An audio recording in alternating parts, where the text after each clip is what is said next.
We're pretty well set up here. We already have some of the pieces that we're cutting for the picnic table already cut out, and that's our next step, to cut out the rest of the pieces that we'll need.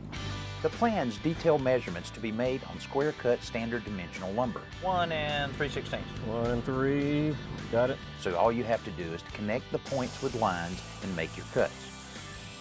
By lining up these angles according to the plans, the rough structure begins to take shape, so we can drill pilot holes for the fasteners. Unfortunately, we missed the note about drilling a recess for the washer and nut. Yeah, they need to be recessed.